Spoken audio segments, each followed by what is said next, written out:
बाबा साहब अंबेडकर जालंधर की सभा में बोल रहे थे कि जाओ तुम अपनी दीवारों पे लिख दो कि तुम इस देश के शासक हो।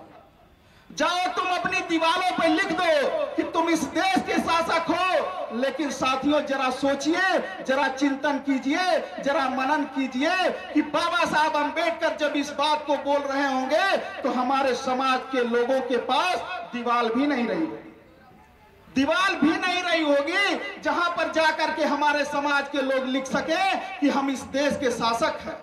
लेकिन बाबा साहब अंबेडकर कितने दूरदर्शी थे कि हमारा समाज आज नहीं तो कल ऐसी स्थिति में होगा, जो मैं संविधान देकर के जा रहा हूं, जो मैं व्यवस्था देकर के जा रहा हूं, उस व्यवस्था से जिस दिन ये डॉक्टर, इंजीनियर, प्रोफेसर होगा, उसका भी अपना घर होगा और वो अपने घर पे जाकर के लिखेगा कि मैं इस देश का शासक हूं। सम्यक संबुद्ध तथागत गौतम बुद्ध, बोधिसत्व रविदास, बोधिसत्व कबीर, बोधिसत्व गाडगे बाबा, छत्रपति साहू जी महाराज, महात्मा ज्योतिबा राव फूले साहब, माता सावित्रीबाई फूले, नारायणा गुरु, पेरियार रामास्वामी नायकर, बोधिसत्व बाबा साहब डॉक्टर भीमराव अंबेडकर तथा बहुजन समाज में जन्मे तमाम संतों, गुरुओं, महापुरुषों से हम सभी का परिचय करा देने वाले बहुजन नायक मान्यवर कांशीराम साहब के चरणों में श्रद्धा का सुमन अर्पित करते हुए इस जनपद हाथरस की अखिल भारतीय अनुसूचित जाति जनजाति कर्मचारी कल्याण एसोसिएशन के सेमिनार में मंच पे उपस्थित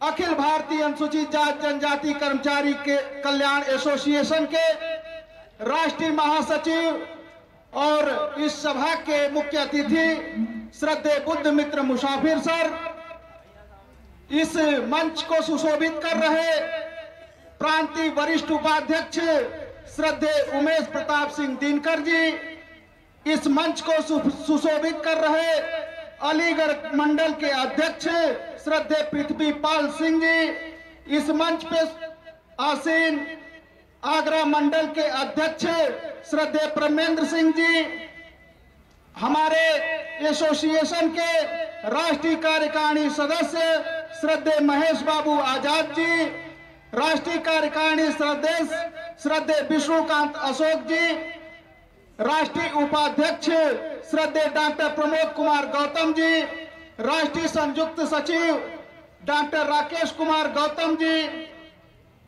राष्ट्रीय कार्यकारिणी सदस्य श्रद्धेय विजय कुमार राव जी, जनपद जिला आगरा के जिलाध्यक्ष श्रद्धेय केसी अटल जी तथा जिला महामंत्री आगरा श्रद्धेय एसपी सिंह जी तथा इस मंच पे आप सभी विराजमान बाबा साहब अंबेडकर के सम्मानित अनुयायियों तथा हमारे सामने आप लोग उपस्थित बाबा साहब अंबेडकर के अनुयायियों, आप सभी को मैं एक स्वर में सादर नमो बुद्धाय जय भीम बोलता हूं। साथियों, मैं सबसे पहले जनपद हाथरस के आवाज का टीम को, आदरणीय जिलाध्यक्ष जी को, जिला महामंत्री जी को एवं पूरी टीम को मैं अपने तरफ से और एसोसिएशन के तरफ से उन्हें बधाई देता हूं, धन्यवाद ज्ञापित करता हूं। और साथियों, मैं अपनी बात को प्रारंभ करता हूं।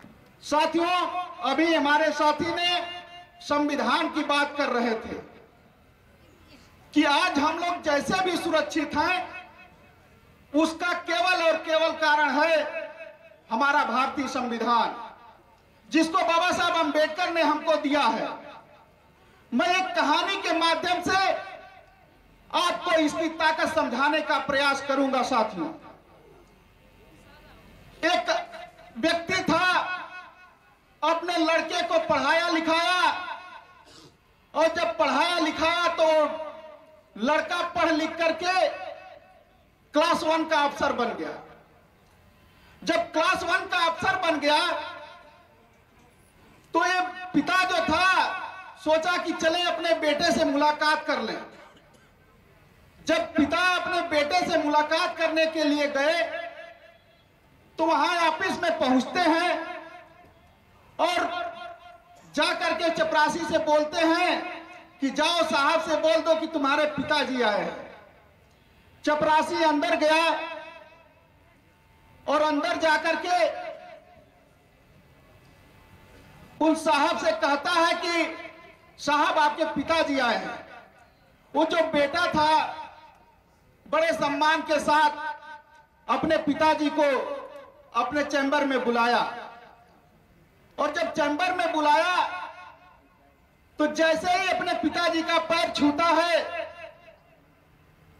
तो उनके पिताजी उनके कंधे पे हाथ रखते हैं और उनके मन में एक प्रश्न आता है कि जरा देखूं तो मेरा बेटा कहीं बदला तो नहीं है। तो उन्होंने उस बेटे से पूछ लिया कि बेटा जरा बताओ कि इस दुनिया में सबसे ताकतवर कौन है? इस दुनिया में सबसे ताकतवर कौन है? तो बेटे ने जवाब दिया कि पिताजी दुनिया में तो सबसे ताकतवर मैं हूं। अब इनके पिताजी को धक्का लगा, चोट लगी कि अरे मैं इस बेटे को पढ़ा लिखा करके इस लेवल तक ला दिया और जब बेटा हमारा क्लास 1 का अफसर बन गया है तो कह रहा है कि सबसे ताकतवर मैं हूं, अपने को ताकतवर बता रहा है, मेरा तो ये सम्मान ही नहीं कर रहा है। उनको निराशा हुई मन में और जैसे ही निराशा हुई वो अपने बेटे से थोड़ा सा हाथ छुड़ा करके अब बाहर निकलना शुरू किए और जैसे बाहर निकलना शुरू किए 1 मिनट के लिए रुकते हैं और सोचते हैं कि एक बार मैं और पूछ के जरा देखूं कि ये मेरा बेटा शायद इसका निर्णय बदल जाए। तो उन्होंने रुक करके अपने बेटे की तरफ मुड़ करके देखा वो पिता और कहा कि बेटा सोच के बताओ एक बार फिर से कि दुनिया में सबसे ताकतवर कौन है? तब जानते हैं उस बेटे ने क्या जवाब दिया? उस बेटे ने जवाब दिया कि पिताजी इस समय तो सबसे ताकतवर आप ही हैं। इस समय सबसे ताकतवर आप हैं। तब जानते हैं उस पिताजी को लगा कि अरे अभी 1 मिनट पहले हमारा बेटा अपने को ताकतवर कह रहा था और अभी 1 मिनट के बाद इसने हमको ताकतवर कह रहा है, इसका कारण क्या है?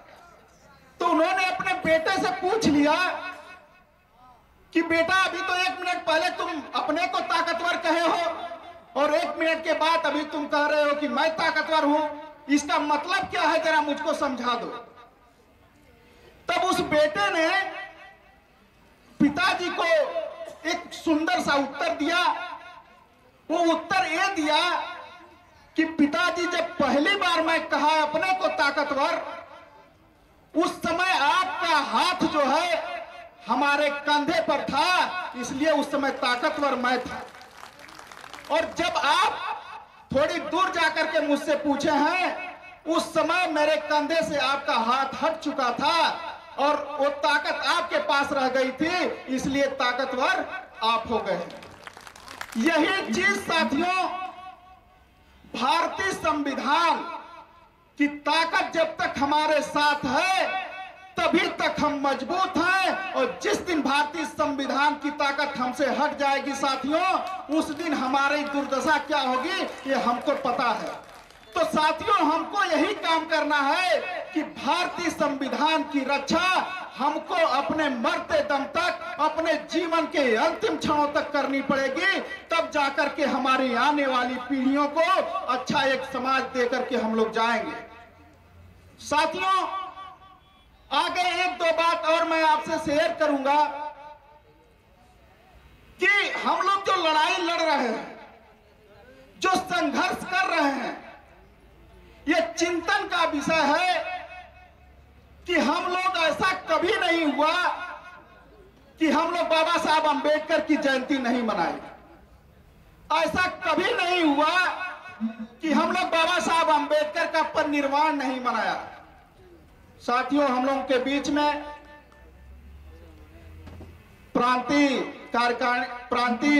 संगठन मंत्री श्रद्धेय कविंद्र सिंह जी और प्रांतीय कार्यकारिणी सदस्य श्रद्धेय अशोक कुमार गौतम जी हम लोगों के बीच में आ चुके हैं, और हमारी मैनपुरी जनपद के जिलाध्यक्ष जी भी हमारे साथ हरिभूषण सर जी आ चुके हैं।